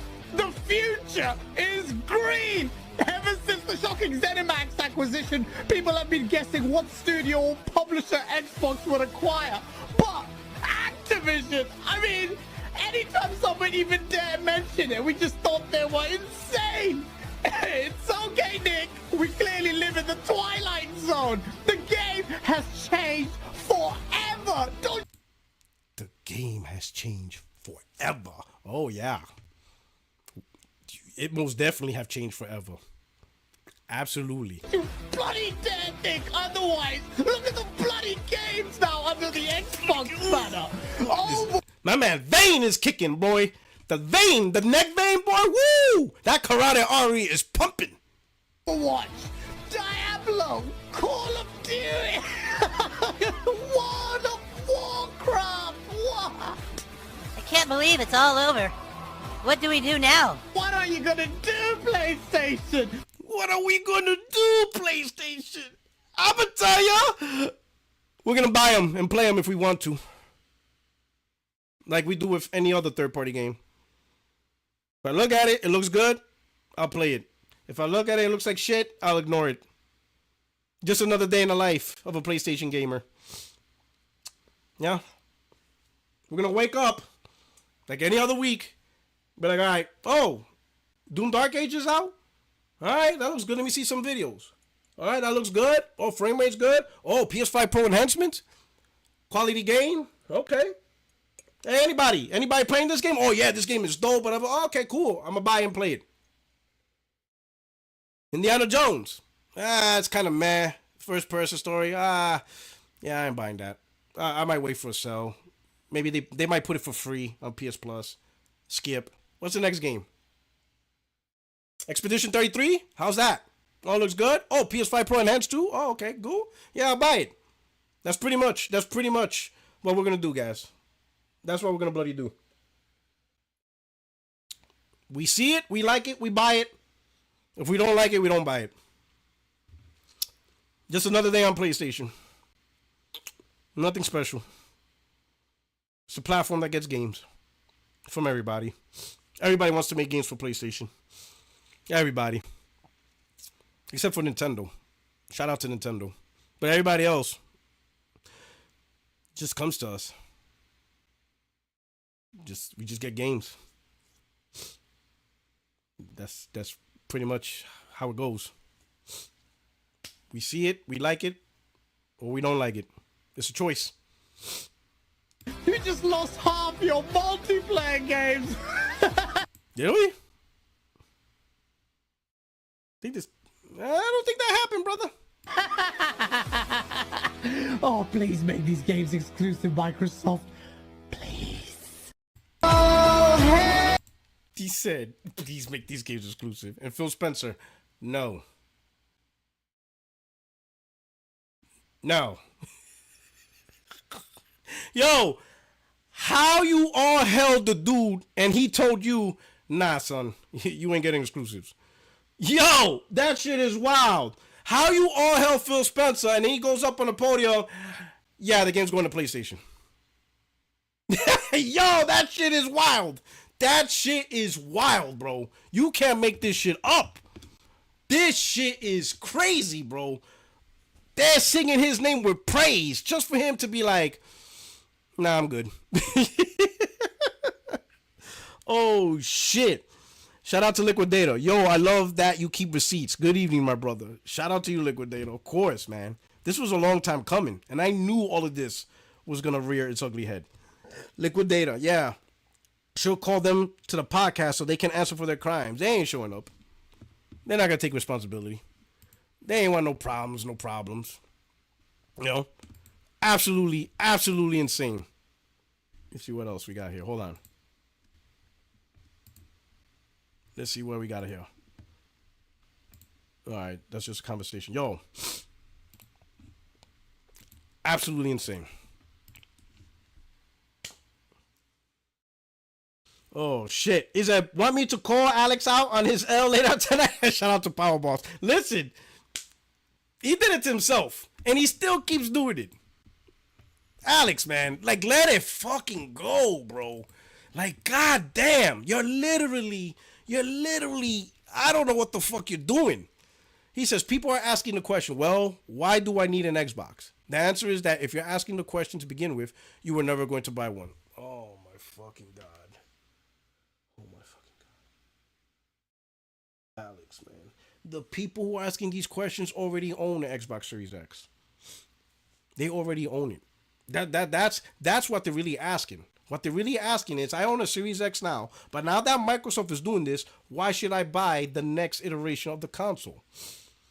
He's saying Xbox taking the Valve approach. Watch the documentary. The console war are over. It's now platinum and service war.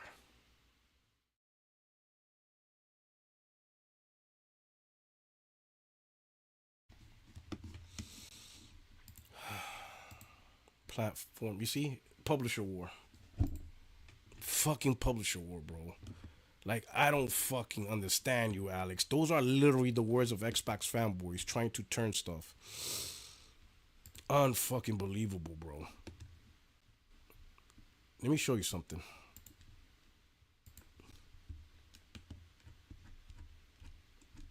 Let me show you something. Oh my god. This is fucking... Like, I don't understand why he's defending Xbox fanboys. I don't fucking get it. I don't know what he gets out of it. Them algorithms is huge. Them algorithms must hit. Let me show you something, Alex. Right now, my recommendation, Alex, is I'm gonna do a video on this. This is the Game Industry Presents the year in 2024 numbers, right? And they got all the information to compile this report, right? And a lot of the references they use is the global games market value, courtesy of Newzoo. So they use Newzoo. They got data from Sensor Tower. They're the main source of tracking, mobile games and stuff. They got best-selling games from Nielsen, GfK, Circana, formerly known as MPD, and Famitsu. So this is worldwide. So these are all data and information they compiled into the report. So this is worldwide data. I'm going to do a video on this, breaking it down for you guys. But I want to show you this. Now, Alex, do not make content on this, because you're going to fuck it up. You're going to say some stupid shit, because you're going to look at this, and the first thing that's going to run in your brain is, how can I make fun of the ponies? That's your first thought. How can I turn this into PlayStation Salt? And you're going to fuck it up. So what you're going to do, Alex, you're going to be patient. You're going to watch my video. Then you're going to steal the points of my video, put it on your channel, so that way you could get credit thinking you're smart. But if you do it on your own, you're going to fuck it up like you normally do with every other shit. So don't fuck this up. Just be patient. Wait till I do my video. Learn from me. Because when I do this video, I want to educate the gaming community. But you're going to want to do it with PlayStation Salt. And that's why you say stupid shit. Because you're prioritizing PlayStation Salt over knowledge and education. So just wait. Copy me. So that way you can sound smart on your next video. That's just a recommendation, though. So here's the game's market value by platform, right? So this is, in 2024, it's $184 billion market in 2024. 50% of it was mobile games, right? And I know a lot of people are going to say, oh, this is why mobile is important. Stop it. All you console and PC gamers, shut the fuck up. Shut the fuck up. Don't even bring up mobile shit, right? Because mobile's making his money on the very things we hate about gaming. Like Monopoly Go. Oh, you could do 3 extra moves for $3. Advertisements while you're playing the game. You know what I'm talking about. You guys played phone games. We at one point you dibble-dabbled. Advertisements, you pay $3 for extra moves. Now the mobile gamer, they enjoy that. My wife does it. My daughter does it. Everybody does it. Everybody who plays mobile games, they don't mind spending an extra $2 for 5 more moves so they can solve the puzzle. That's how Candy Crush is, all of that. And then in the middle, there's advertisements galore while you're playing the game. You beat a board, now you got an advertisement that you have to wait, then you play the next level. But that's normal for them. I can't play that shit. I tried playing that shit. I'm like, this is a miserable experience. There's commercials all the fucking time. Like advertisements all the time and shit, right? And then you accidentally hit the advertisement and then the new game pulls up for you to download. It's a miserable experience. But that brings in tons of money. That is why the AAA industry, when they saw mobile, they tried to bring that to console. Pay to win. And you saw we didn't like that bullshit. We didn't like that bullshit at all. So don't hype mobile games. Don't hype it. They got their money, let them be in their box. Now, the other side of the coin is console games and PC games. And as you can see, 27% of the market is console games. So that's between 3 markets: Nintendo, PlayStation, and Xbox. Those are the 3 core markets that produces 50 billion. And then you got PC games, and that's a combination of Steam, Microsoft Store, GOG, all that other stuff. And as you can see, console gaming is a bigger market than PC gaming. 50 billion industry versus a 41 billion industry between the two. Now, I get trying for third party, they want the whole half. So they want to put their games on console and PC. So I get that. EA, Ubisoft, whatever, they want to take advantage of really what you can actually, if you add up the numbers, it's a $91 billion industry between console and PC if you add them together. I absolutely understand that. So don't make a video on that, Alex. I'm way ahead of you. Just don't make a video on this. Just don't. You're going to say something stupid. So just chill out. Relax. Hear my point, my boy. Get some education. All right? The key about this is console is a $50 billion industry, and the only way to generate that level of money, you have to go through three people, three entities. You have to go through Nintendo, you have to go through PlayStation, or you have to go through Xbox. So that $50 billion industry is split between three entities, and one of the entity is about to bow the fuck out. A $50 billion industry between Nintendo and PlayStation. And do you think $50 billion is because of first-party titles between Xbox, PlayStation, Nintendo? You really think if you add up all the money of Nintendo first-party, PlayStation first-party, Microsoft first-party, is going to be anywhere near? Why, you think it's half? No. That $50 billion industry is powered by third-party games. That is where the majority of the money is in console games. That is where the big kick right there. Money transactions and third-party sales. Because for every one first-party game made, there's probably like 20 or 30 third-party games made upon release. There's literally thousands of developers. So you could combine Microsoft, even with ABK and Activision, and Nintendo and PlayStation all together to call it... let's say if Microsoft and Sony and Nintendo join forces to have the biggest first-party studio ever on the planet, they don't compare to the entire third-party industry. There are literally thousands of third-party developers. And some of the biggest games in the industry are made by third-party developers. So that industry, console games, is primarily third-party driven. That $50 billion is primarily the arm of third-party. So now the fight is this.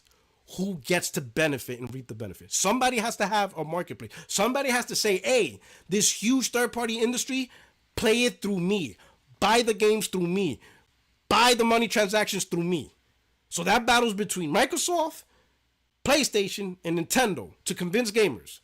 Go through us. So we can capture the majority. Right now, Nintendo's doing their own thing. So they're not capturing a lot of the third-party games, right? They got whatever they got. Maybe the Switch 2 might change that stuff. But you notice with the Switch, a lot of the biggest games wasn't on there. They got a few on like Fortnite and stuff like that. Right? So in reality, it came down to Microsoft and PlayStation. And PlayStation is whooping Xbox ass. No cap. Not even close. PlayStation is owning the fuck out of that console market.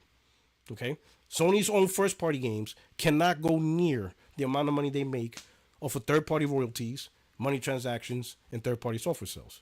They literally built the PlayStation to be a marketplace. Maybe, Alex, this might be confusing. I'm going to use PC terms because I think you speak better in PC terms and not so much console terms.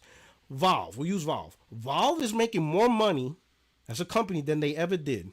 They're making more money now than compared to when they were primarily a publisher and a developer of games. Why? How are they making more money now and they're not releasing games? What was their last game they released? Alex VR? Half-Life Alex VR? Like, they don't really release games. They don't publish a lot of games. Yet they're making more money as a company than ever before. Why? Because they got in the business of being a market. They created Steam. And they said, you know what? We're going to do for PC what Sony, PlayStation, all these other consoles do for their console thing, except we're going to do on PC. Somebody needs to be a market leader. Somebody has to be that center point to say, flow through us when you want to buy a game. Go through our store. And that's exactly what Steam did. Valve did that. They created a marketplace. So now, all these third-party games that you're buying, Steam gets a cut. And that is why they are making more money than they ever did when they were actually making games. Because they cannot make nowhere near the amount of games necessary to even keep up to even half of the revenue they make from third-party sales in that 30% cut. That's literally what it's all about. It's absolutely insane that people don't really understand those basic things. So now going back to this, you're trying to damage control Xbox, talking about they're taking the Valve approach. No, they're taking the same approach that is an old playbook. We've seen this playbook multiple times. Some of us lived through it. It is called when you are a first party console provider and you fell at it, you're going to use whatever remaining resources you got and just go third party and put it across every platform. We've seen this with Atari. They used to have a console. They used to put their games exclusively on Atari. They moved on from that and tried to be a third party developer. SNK. They were big in the arcade scenes with their Samurai Showdown games and all that stuff. So they said, you know what? We're going to create a console called the Neo Geo with arcade quality-like graphics. The same graphics you see in arcade, we're going to put it in the homes. The only problem was that thing was $600 and each game was $200. Guess what? Very few people bought it. Very expensive. So SNK is like, all right, no more console for us. We're just going to put all SNK games on every platform. And then the biggest case that we all know, this is what's funny, we all seen this. This one's the most common and the biggest of all them all, Sega. The biggest platform provider of consoles, and we seen their transition where they just moved on from consoles and they just decided to be a games publisher and try to reach out their games on as many platforms as they can. There's gamers today that do not realize Sega was a direct competitor to Nintendo. They get shocked when you tell them that. Like, hey, Sega used to go toe-to-toe with Nintendo. And they're like, what the hell are you talking about? Then you show them an archive of an image. Genesis does what Sega don't. And you see all the commercials and you show them that. They are absolutely shocked. They're like, holy shit. You mean Sega had their own console? Yeah, they had their own console. But what you fundamentally don't understand, Alex, is this is the concern for the Xbox community. Because, like it or not, consoles survived on exclusives. And if you didn't, you will go fell. Simple question, Alex. And answer this simple question.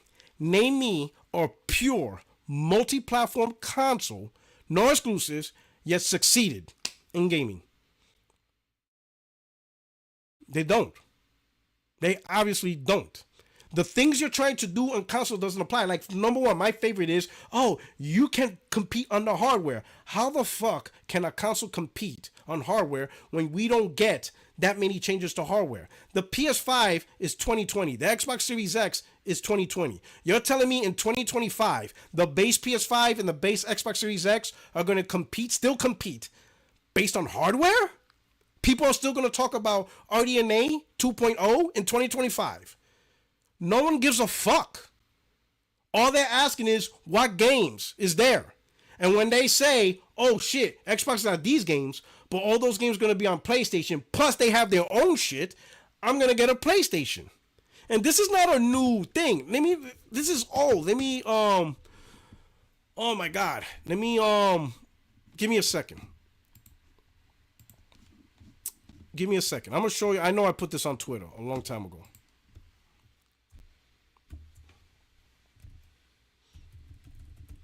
Give me a second. I wish I would have thought of this, but this is go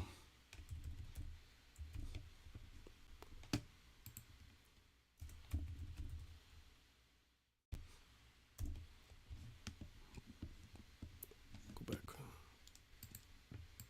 Give me a second. I'm gonna show you something.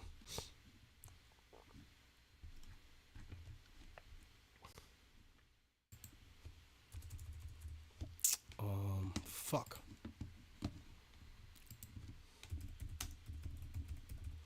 What's his name?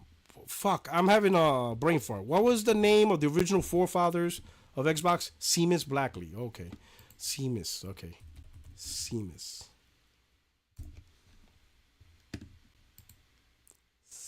Blackley. G4 TV. Man, this is going to be a... Hold on. There is a video I posted a long time ago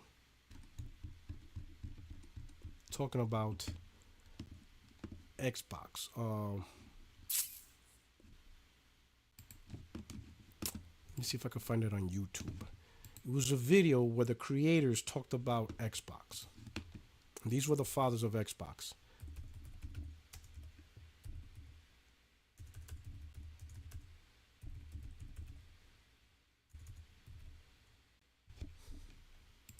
Icon, okay. Let me see.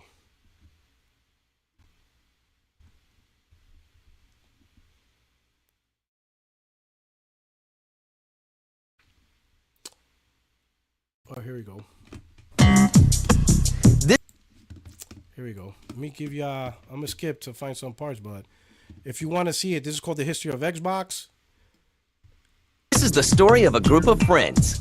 I took it to my friend Kevin at like 2 a.m. I called him up, Apache, Texas, and I need to do combat version of Flight Unlimited. I really want to do that. But they expected it to be a shooter, and it wasn't. It was really different. Right? We were inviting ourselves to development efforts to meeting with all these guys for months and months and months. But what do you mean it won't run Windows? Criticism about whether we would be able to hit our launch date, whether the original controller, which they call Duke. Bill Gates is Bill Gates liked all the big electronic signs, and there's Xbox here. Place over to no, and so I'm thinking, God, this has other things to worry about.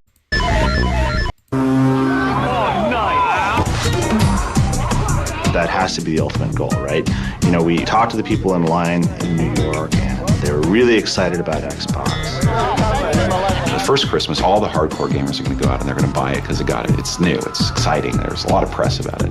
They got to see if it really lives up to the hype. But you don't want to take it home and like open it up and have it. And that actually happened with a couple of other console launches, right? People got excited with the technology. You take it home, and of course, technology isn't enough, right? It goes on and makes the boot noise, and then you put in a game that's not so great, and you're like, whoa, they went $300. Oh, that was awesome. They have to feel incredibly happy about it.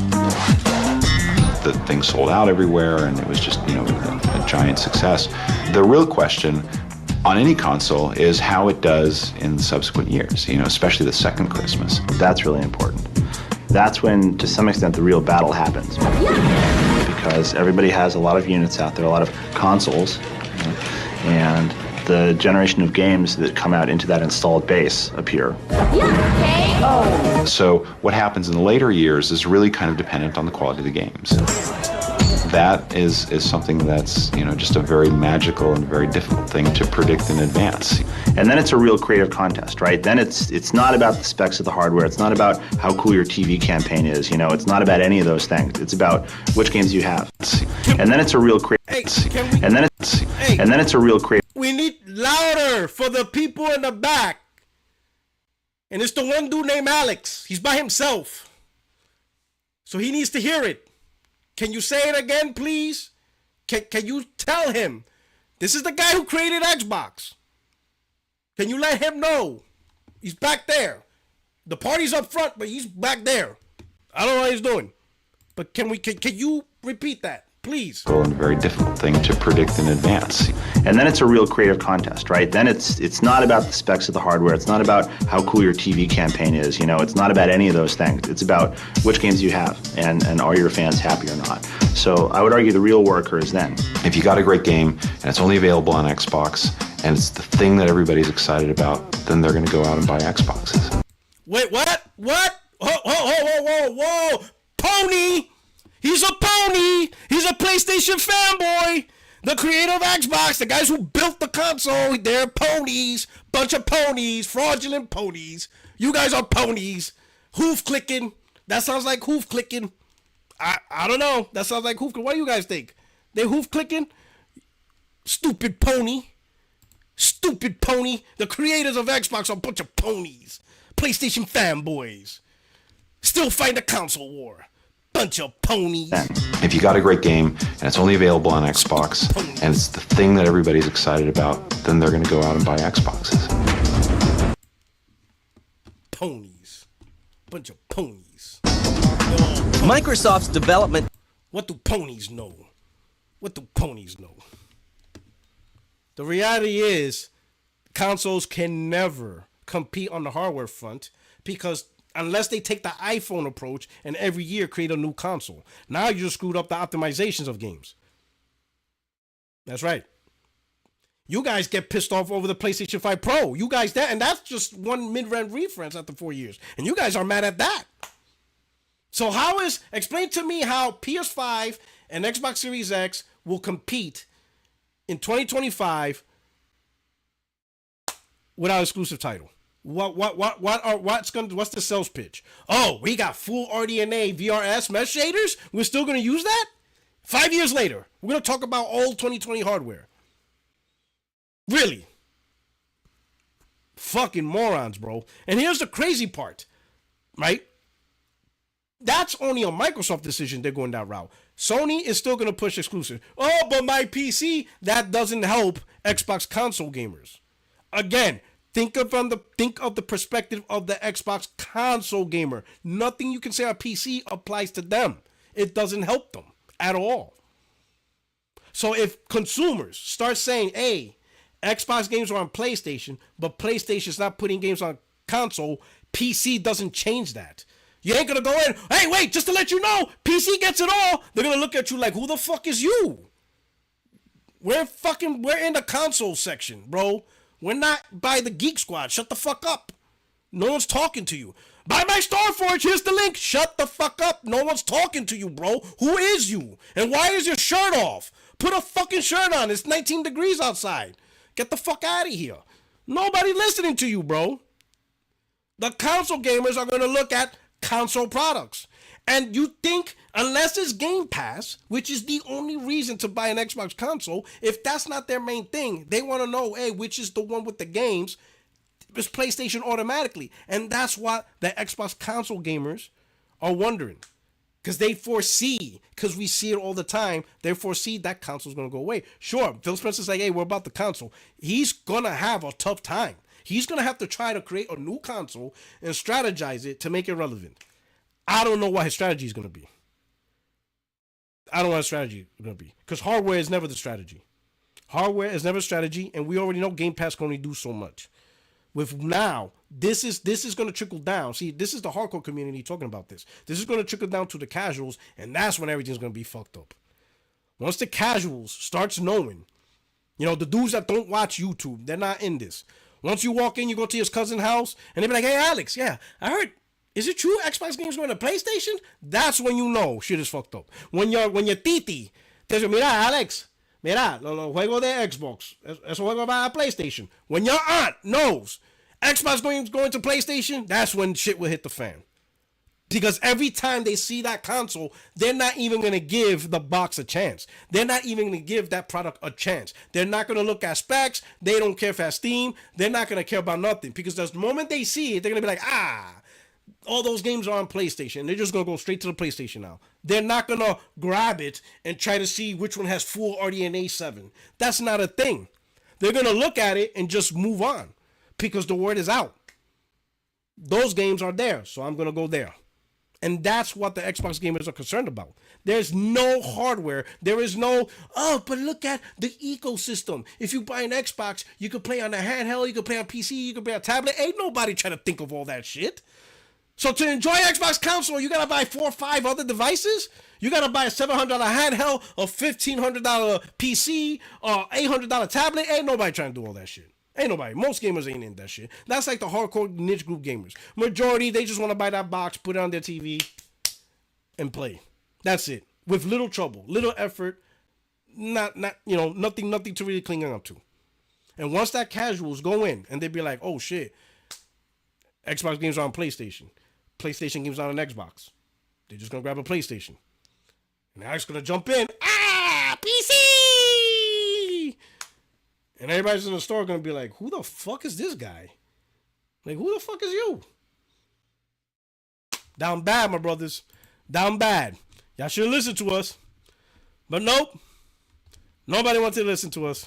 Now, you're getting smoked. Unbelievable. Unbelievable. Y'all should have listened to us for a long time. But all hell Phil Spencer. First of his name. Shout out to Tim Dog, like that when I saw that PS5, is a Xbox and all that stuff. I had no idea he knew about the marketing. That shit is wild.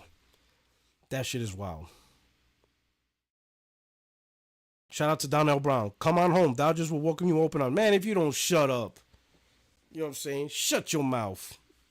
Dodgers are disgusting. Get out of here with that bullshit. Oh, man. Now, Here we go. Smooth. What are we doing, Smooth? What is Smooth doing? Smooth out here is fighting for his life. I don't understand. Smooth. It's over, bro. Listen. The best spot is not a thing anymore, man. Like, what are we doing? You know?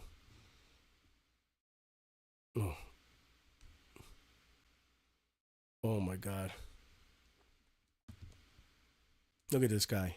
If video games increase to $80, $100, how does that impact the value of Game Pass? Oh my God. Now, man, please don't tell me your hope in games is $100.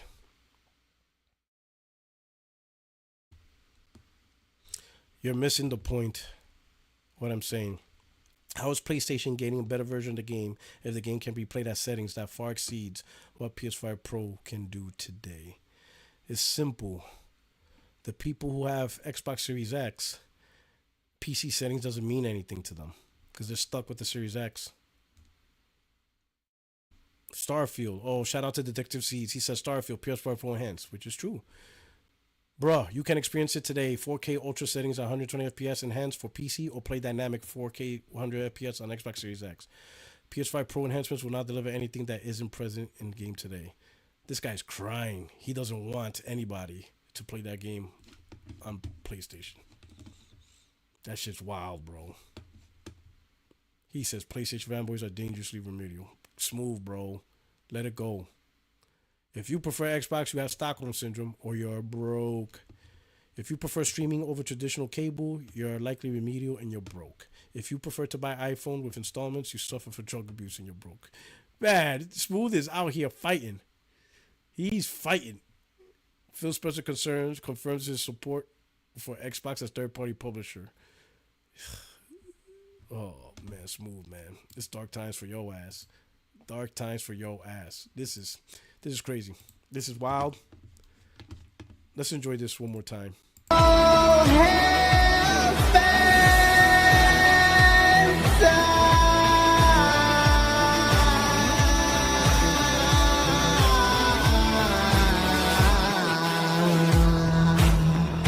Do the Trump. Do the Donald Trump. Do the President Trump dance. Oh shit! It's over! The future is green! Ever since the shocking ZeniMax acquisition, people have been guessing what studio or publisher Xbox would acquire. But Activision, I mean, anytime someone even dare mention it, we just thought they were insane! It's okay, Nick. We clearly live in the Twilight Zone. The game has changed forever. Don't you bloody dare think otherwise. Look at the bloody games now under the Xbox banner. Overwatch, Diablo, Call of Duty, World of Warcraft. What? I can't believe it's all over. What do we do now? What are you gonna do, PlayStation? You just lost half your multiplayer games. Oh, please make these games exclusive, Microsoft. Please. Please. Make them exclusives. Please.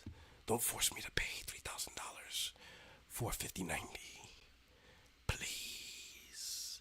Don't make me a refugee for PC gaming. Please.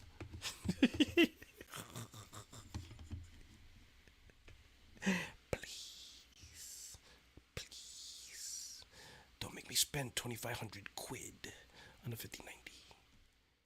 Please. I want to stay on Xbox. Please make these games exclusives.